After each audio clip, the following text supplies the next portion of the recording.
All right, folks. Well, welcome back to another video. I thought in this video it might be interesting if we talked about how to lay a pattern out on fabric. This is oftentimes called striking a pattern, and that's how we're going to refer to it moving forward. So, yeah, I figure we could talk about how I strike a pattern, in particular, how to strike that pattern if you're using my drafting system. People make patterns in different ways. Some people include seam allowance on patterns. Some people do not include seam allowance on patterns.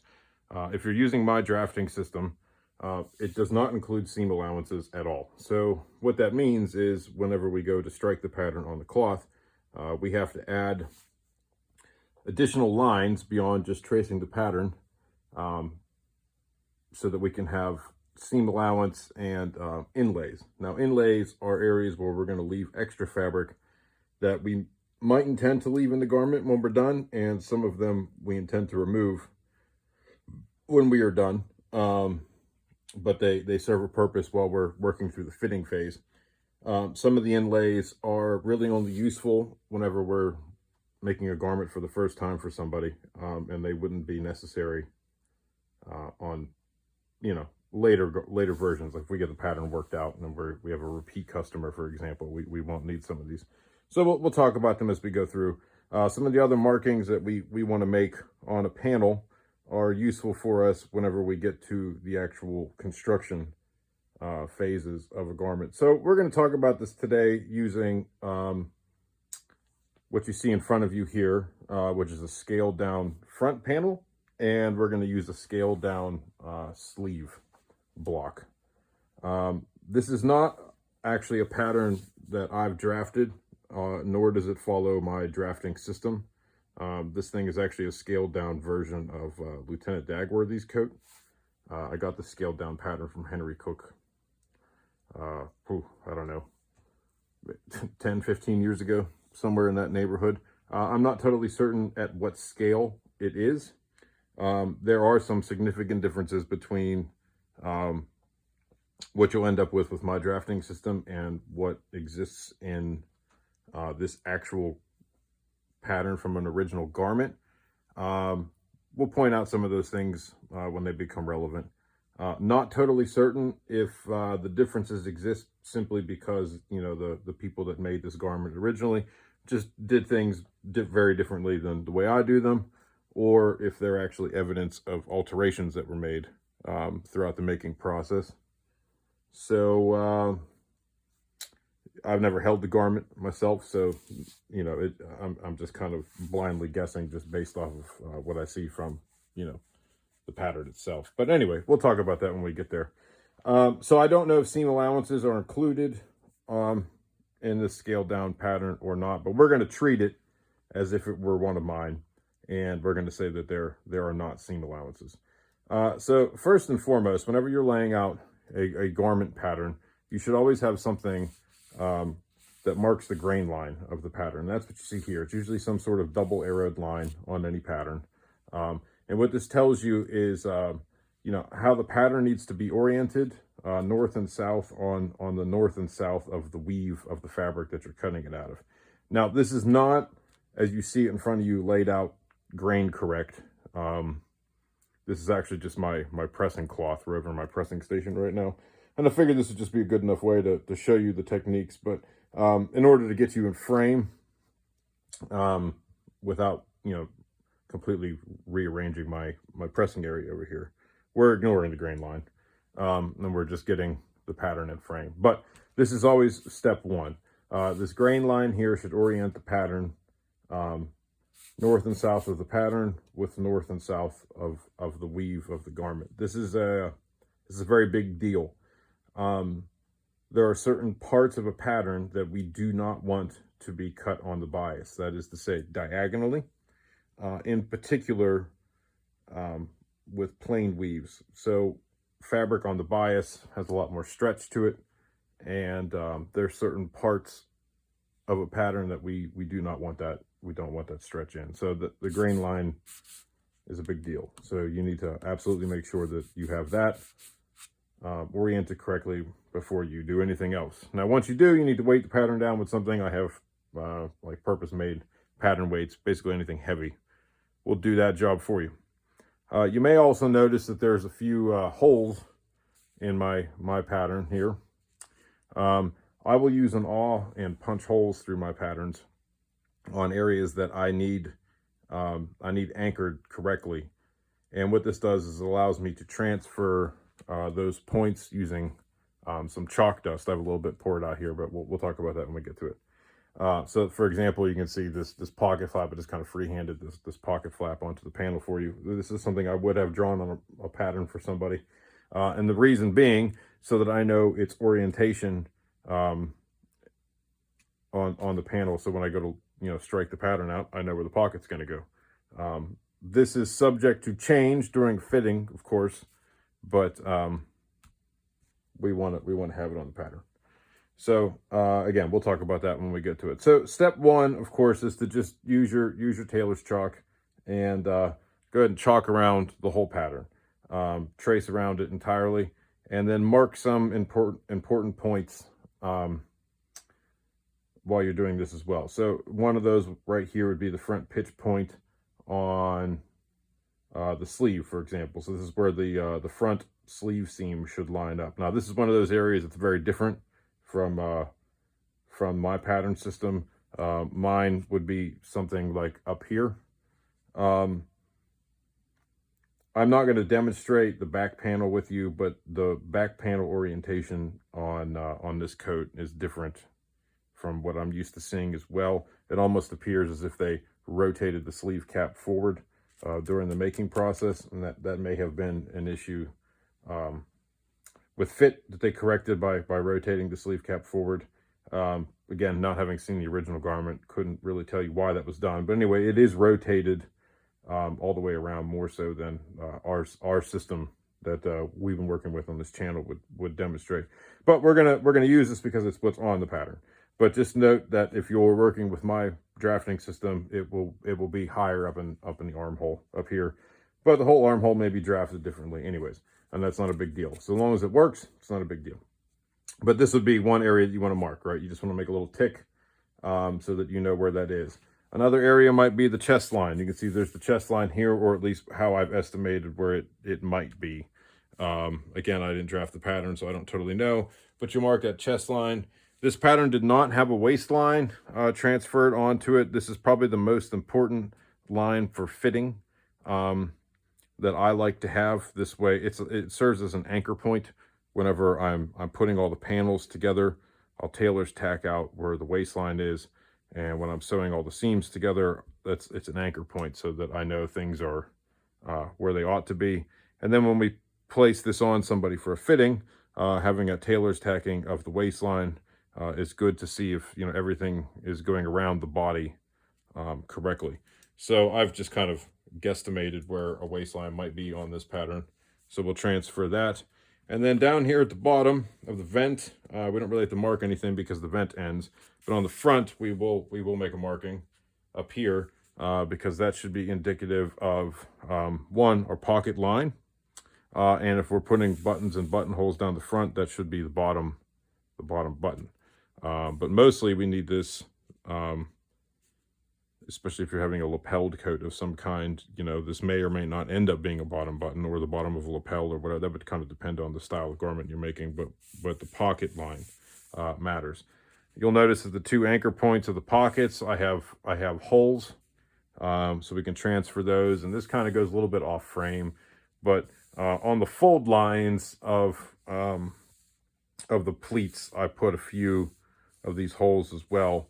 And you can't see it off frame, but at the bottom, of course, I would mark off the bottom of those fold lines. But this way, I make sure that I have a good straight line for those folds. So we'll go ahead and we'll trace around the whole garment. I've already done that for us in our usual fashion to save some time. So then we should no longer need the paper pattern. So we can lift the paper pattern off. Okay. I guess we can't lift the paper pattern off quite yet. I should probably show you how to do the holes, huh? All right, so transferring holes. Getting ahead of ourselves here. So if you have a chalk sharpener like I do, in the bottom of the chalk sharpener, you know, whenever you sharpen the chalk on here, it collects the chalk dust, and you can pour a little bit of that out. If you don't use a chalk sharpener and you just use like a knife or something, go ahead and put some chalk in some kind of container. Then you can take the chalk when you get it out of there, and you can just rub it into these holes like so. You see me doing that there with the chalk dust. And then what that does is when we do remove the pattern, you can see it leaves the two holes onto the pattern. So we've made some of these tick marks right across the pattern. So the first thing that we're going to do is go ahead and connect those lines. So this is our pocket line, and where we had those two holes, we'll just go ahead and make two little ticks so we know that that's the flank of the pocket. We will go ahead and transfer the waistline across the garment, and we'll go ahead and transfer the chest line across like so. Okay. Now, any of the lines that we've made that are going to be cut off, such as this here for the point, just make sure we go ahead and transfer that into the pattern. And you can see that we have the rest of the shape of the garment here, at least as much as you can see, with this thing being off frame. So that kind of, there you go, there's our pleats there. All right, so my patterns do not include a seam allowance, and there's good reason for this. It's because we strike a pattern out on the wrong side of the garment. Okay, so this is going to be the inside of the garment, and we do that for a couple of reasons, but the main reason is we don't want to be chalking up the outside of the garment. If you're using good chalk should come off, shouldn't be a problem. But either way, we don't want to be drawing and marking all over the outside of the garment as it's going to be worn. So we do that on the inside of the garment. So what that means is by not including a seam allowance, we can include our sew lines simply by doing what we've done here, right? We've traced this pattern. So all these lines that you see, these will be the sew lines. So we'll need to add seam allowance to all of these. So we'll start off by adding, let's say, like a generic ½ inch. That's sort of my general go-to unless I have reason to change that. So I'm just going to eyeball this here because I don't quite know what the scale is, and we're gonna kind of do it under scale, so that it sort of looks correct to you. But so we'll add that, right? So we'll add seam allowance, you know, to the armhole, and we'll add seam allowance to the side seam. We'll need to add seam allowance, obviously, at the shoulder. We need to add seam allowance at the neck. This is one area where ½ inch may not make sense. If I'm putting a collar on, I may do that at a �1/4 inch. And interestingly, even down the front, right? So the front line on my pattern system will be exactly where the buttons need to be, or the button holes need to be. So that will be this line, the inner line. So the outer line will be the overlap that we need. So in something like wool that can hold a raw edge, all you need to do is create the overlap that you intend to have, which tends to be 3/8 or ½ inch, right? If you're doing this in something like a linen or a silk or cotton, you're then going to need to add an additional amount of space so that you can roll the edge under and make a clean finish. So why do I like this? Well, I like this because once I'm done striking the pattern out in chalk, I will then transfer a lot of these lines onto the underside, because we are working in 2 layers right now. I will transfer those lines to the other side using a technique called tailor's tacking. And we're not going to discuss that in this video. We can make another video about tailor's tacking. But it's a way of sewing threads that when you pull them apart, the 2 layers, they're mirror images. So I like to have that line going down the front clearly marked. And I like to have the sew lines clearly marked. And I like to have the armhole clearly marked. And I'm going to talk about why now. So inlays. Let's talk about inlays. Now I'm going to use blue chalk on the inlays, because inlays, they are important, but they are not necessary aspects of this. They're sort of an option. If you're drafting your own pattern and you have not fit the garment to somebody, I will absolutely recommend you do these inlays, because they will allow you to make alterations much easier. If you've never fit the garment to someone yet, you really don't know what kind of alterations you're going to have to get into. Some inlays are also good to have, because this may be a surprise to some of you, but people over time tend to get bigger, not smaller. Some people do get smaller. Most people tend to get bigger. And if you're making a garment for somebody, in particular in hobby world, right, we intend to keep them for a considerable amount of time. And if you have the ability to alter them in the future, that is to say, let them out as you get bigger, that's a good thing. That's a good thing. It's good customer service. It's good quality. It's good quality for the person who's paying for something, because they can get more longevity out of it. So we'll talk about those as we mark them out here. So the first place that I will always add inlay, and by the way, I will say this is commonly done in modern tailoring today, but I've seen original garments that have this in it also. Certain garments in the 18th century seem to be sort of throwaway garments. There does seem to be a certain amount of menswear that's more akin to how women's wear is today. Sort of wear once or twice and that's it. And the quality it does seem to match that, right? It doesn't seem to be as high quality. But I've also seen some garments where they were made extremely well and with the obvious intention of living with the wearer for a long time, because they do have some of these inlays in them, which is interesting. So the first place I'll add an inlay is to the side seam on the front panel. Now this inlay I do not add to the back panel. I added to the back panel initially just to make it easy to attach the two pieces, but I'll cut the inlay out of the back garment, the back panel. If somebody tends to gain weight, generally speaking, unless they gain a massive amount of weight, this doesn't really affect their back so much, in particular when it comes to garments. But it does affect the front, right? We tend to put on weight in this region down here, right? Or if somebody bulks up a little bit, it will be kind of in this region. And we can make that fix just to the front panel by letting the front panel out. So the first place that I add an inlay is right here. It's onto this side panel on the front, right? It'll look something like that.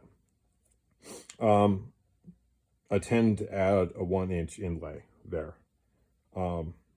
So this way we have our 1/2-inch seam allowance, right? So this is our sew line, and then we'll have this additional inch so we can let the garment out. Now there's a limit to this, okay? There's a limit to this, and it's because of the armhole, basically, and the vent location to a certain extent. So there is a point at which somebody will get large enough where you're just forced to make a new garment. But if we're talking about, going from the age of 25 to 35 and you sort of put on a little bit of that, I've worked in an office too long weight, I've been domesticated and got married weight, that kind of thing. You should be able to fix the problem just by letting the side seam out a little bit. I'll add an inlay to the neck line like so. Now this has to do more with a first fitting, not something I would add later.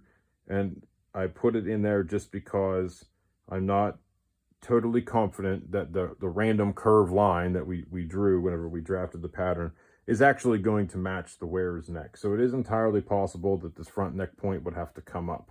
It's more common that it ends up coming down, but we don't want to get ourselves in a situation where we wish we had more fabric on this neckline than we do, to make it ride the neck the way that we want it to. And lastly, I will add inlay to the armhole. Now this is I'm gonna try to do this in a way that looks to scale with what you're looking at here. But basically, from the point here of the sew line of the armhole, I'll come out like 1.25 inches on the bottom, and at the top point I'll come out like 3/4 of an inch or something to that effect. More on the bottom than the top. But it'll look something like this. Okay. And, you know, we connect these lines. So the blue lines here are going to be what we end up actually cutting. Now you may be asking yourself, you know, why do we have, what the hell? You know, what are we doing here? I'm going to back this camera up a little bit so we can get the armhole fully in camera. There we go. Let me show you why. So let's say when we were doing our fitting with our individuals, let's say we need to take the side seam in. Let's say it's too big in the chest and we want to take that in. So what we're going to have to do, right, is essentially move this seam forward, but we still need the completeness of the armhole, okay? Well, this is going to place our armhole up to here now, okay? Can we all see that? And can we see where the white lines are? So if we had made this alteration without putting this extra inlay in here, we wouldn't have the fabric we need, right? Because we need this point to be here because the whole length of the seam matters because it matches up with the backside seam, right? Now, I have seen before originals that have a piece inserted right here because obviously this alteration has been done and they did not cut the inlay because the fabric's expensive and, you know, 18th century people sometimes cut precariously close to the amount of cloth that they need. And obviously in that case, they didn't have what they needed. But again, I've seen original garments that have these evidence of these inlays in them, in particular the side seam one. It's definitely there. So that's why we have this inlay here on the armhole. So what you would end up doing is you would tailor's tack the armhole out, right? And when you go do the fitting, you would just check to see if this is correct, and you would just fold this excess over. Or if you have a sleeve going into it, you know, you sew the sleeve in like normal, you just press the excess over. It shouldn't really affect much of anything. And then you will cut these inlays out whenever you know you have the armhole and the side seams and everything the way you need them. But if we have to make an alteration like that, like I just showed you, we wouldn't have the cloth we need, as you can see here, if we didn't have that inlay. The same principle sort of applies up here at the shoulder, right? So let's say that, so an 18th century garment hangs from this point right here, the shoulder point, okay? The whole garment hangs from that. And they tend to hang in a swoop like this, right? You can see how the garment becomes three-dimensional when we do that. We all know this, right? Garments sort of sweep open at the front. And that's because of where the shoulder point set. Well, let's say we want more of that sweep, okay?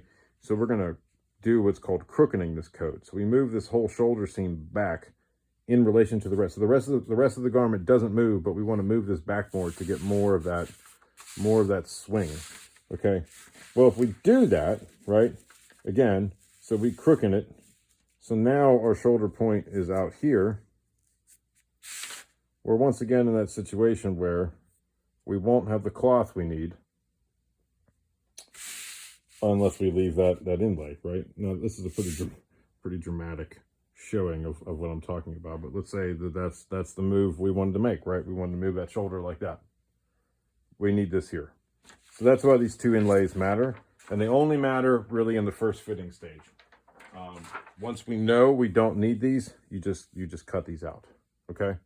So that's how I strike a front panel, at least the basic theories of it. All right, now let me show you the same thing for a sleeve real quick. So let's go ahead and get rid of our pattern here.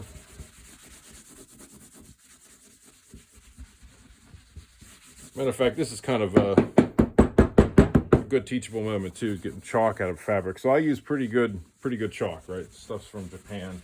It's about the best I've ever found. And all you have to do is sort of beat on it and it will come out, or give it a rub. But you can still see there's faint lines of it here, right? This is exactly why we chalk on the inside of a garment and not the outside. All right, so let's go do the sleeve, okay?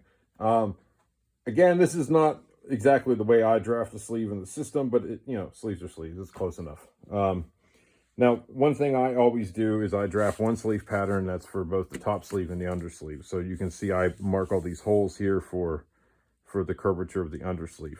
I'm going to demonstrate what I do here, sort of like the pattern is, sort of 2 layers put together. But just know this is the top of the undersleeve, and of course it's the top of the top sleeve. So this is actually 2 sleeve patterns, but sort of drafted at one time. So in the fashion here, we have to, there's the grain line again, right? Make sure we get the grain lines matched up. We'll transfer the pattern real quick onto the cloth.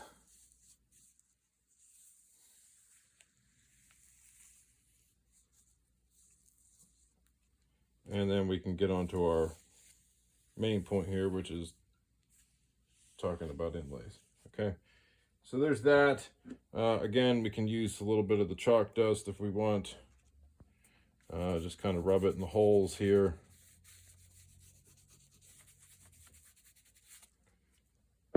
And there's our under sleeve. Right. There you go. So 2 patterns in one, right? Same thing with the coat. There's no seam allowance here, so you're gonna have to go around and add the seam allowance. Obviously, I'm just kind of quickly eyeballing this here. You would definitely want to make sure this is, done correctly, or you'll have fit issues as well.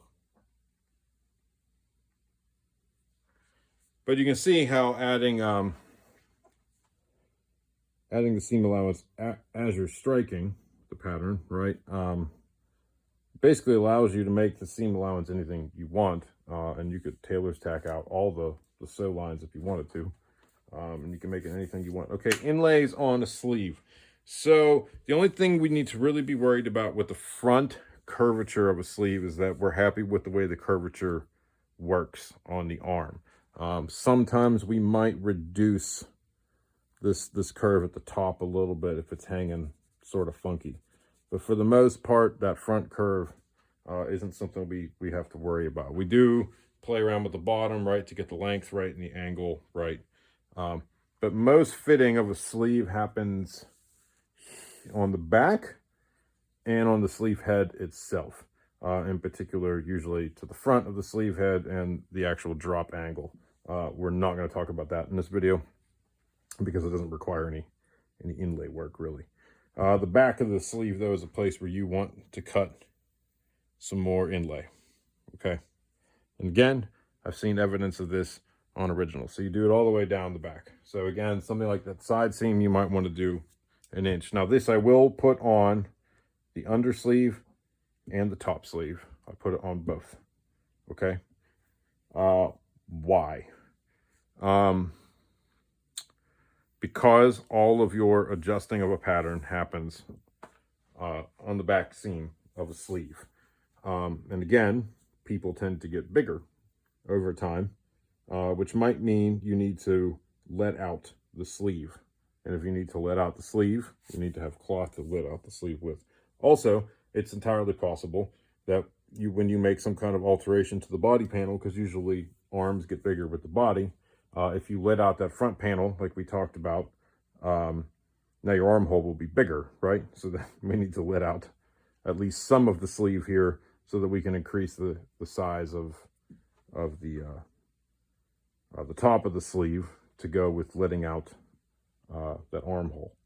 So this is a real easy one. You just add some extra, like 1 inch to the back, and when you press the seam open, you'd never really know it's there. And again, there is a limit though. I wouldn't go much more than 1 inch, because then you just end up with a lot of bulk here, in particular in the elbow, and that may become problematic. But there you go. This is the basic principles of striking a pattern. On the back panel, there's not really anything that you need to do other than make sure that you add the inlay to the neckline that you did to the front. Otherwise, it's just transferring that waistline, and any folds that you may have in pleats that you've marked out. And if you're doing that really cool inverted center pleat that happens at the center vent, you know, mark out where you're going to have to cut the coat to make that happen. But there's really no reason to show you that. I think you're all smart enough to figure that out. So there we go. This is how I go about striking out a pattern. The bit I didn't show you that I keep talking about is the tailor's tacking. We can make another video on tailor's tacking. But I think I have a few things about that already on various places on social media that discuss tailor's tacking, and you can Google that very easily. There's a few different ways of doing it. There is no really right or wrong way. Usually the different techniques of doing the tacking are used specifically just to communicate different types of markings, and that all gets customized in-house, obviously. So I use, for example, I'll use tighter together tacking to indicate sewing lines, and I use more spaced out tacking to indicate just marking lines, for example. But everybody will kind of do their own thing with that. So I hope that was helpful to you. As usual, I'm available for your questions, should you ask them or have them. But these inlays will be very helpful to you in the fitting process. I didn't really show you lower garments, but I leave a fairly decent inlay on the inseam of breeches or pants whenever I make those, so that we can let out if need be, or change the shape of things. I don't tend to leave inlay really anywhere else. They're too complicated to just simply let out beyond doing some minor alterations to the inseam. You know, you can make pants tighter or looser that way.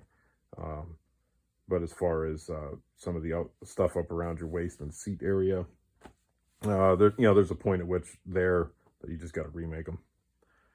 Waistbands are obviously easy enough to change out too if you need to do that. But that's it, folks. I'll catch you the next time we make a video, and I look forward to hearing from all of you soon. Take care.